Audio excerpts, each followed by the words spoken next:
Lian Bagaskara nyawanya masih selamat sehingga Aksa dan Amira berjuang untuk membantu dan mencari Lian Bagaskara. Episode Ketika Cinta Memanggilmu pada hari ini. Wajar saja di sini Aksa dan Amira begitu khawatir mengenai kondisi Lian Bagaskara setelah mereka mengetahui bahwa Lian Bagaskara dalam bahaya saat ini karena telah dibuang ke jurang oleh Galang. Setelah Galang mengetahui bahwa ternyata Lian Bagaskara yang telah menyuruh Markus beserta anak buahnya membantu Aksa dan Amira untuk selamat dari kejaran dari Galang. Dan justru saat ini Galang juga dalam bahaya setelah Aksa dan Amira berhasil membuat bukti untuk dilaporkan ke kantor polisi atas bantuan dari Markus. Sehingga saat ini pun Galang dalam bahaya dan nyawanya terancam. Sementara itu Lian Bagaskara berteriak memanggil nama Aksa dan Amira. Lian Bagaskara pun mendengarkan teriakan dari Aksa dan Amira yang memanggil nama Pak Lian Bagaskara.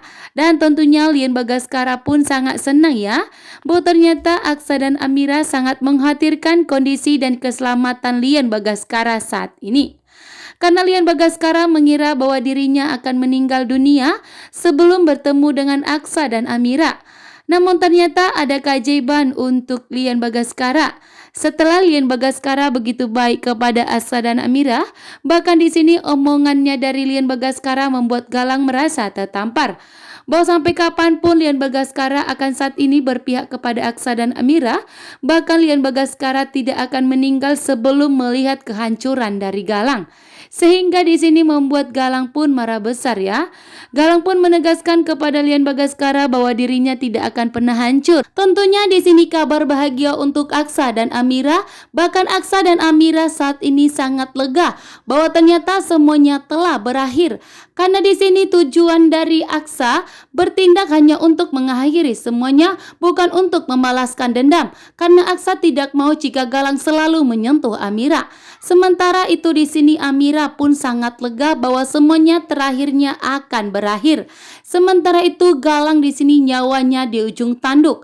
Galang dikejar-kejar polisi dan saking paniknya Galang pun tidak bisa melihat jalannya. Hingga karena kejaran yang begitu ngebut, Galang pun di sini terjatuh ke jurang. Dan di saat mobilnya jatuh ke jurang, mobilnya Galang pun meledak. Meledak yang begitu sangat luar biasa sehingga membuat Galang pun terancam saat ini. Polisi pun menyatakan bahwa saat ini mobilnya Galang telah masuk ke jurang dan kemungkinan Galang akan meninggal dunia. Membuat Aksa dan Amira begitu syok. Namun ternyata mereka begitu lega bahwa saat ini Galang tidak akan bisa mengganggu rumah tangga Aksa dan Amira. Sementara itu di sini Aksa dan Amira tidak mengetahui bahwa Galang akan kembali selamat, bahkan Galang akan kembali dengan dendamnya yang baru. Namun sebelum Galang kembali, Aksa dan Amira terlebih dahulu bahagia karena Amira akan segera melahirkan anaknya. Karena kandungan Amira semakin membesar. Sementara itu Galang belum kembali karena saat ini Galang dalam pemulihan. Karena Galang mengalami kecelakaan yang sangat luar biasa sehingga membuat dirinya harus segera dipulihkan dan dilarikan ke rumah sakit. Sementara itu Aksa dan Amira saat ini bersatu kembali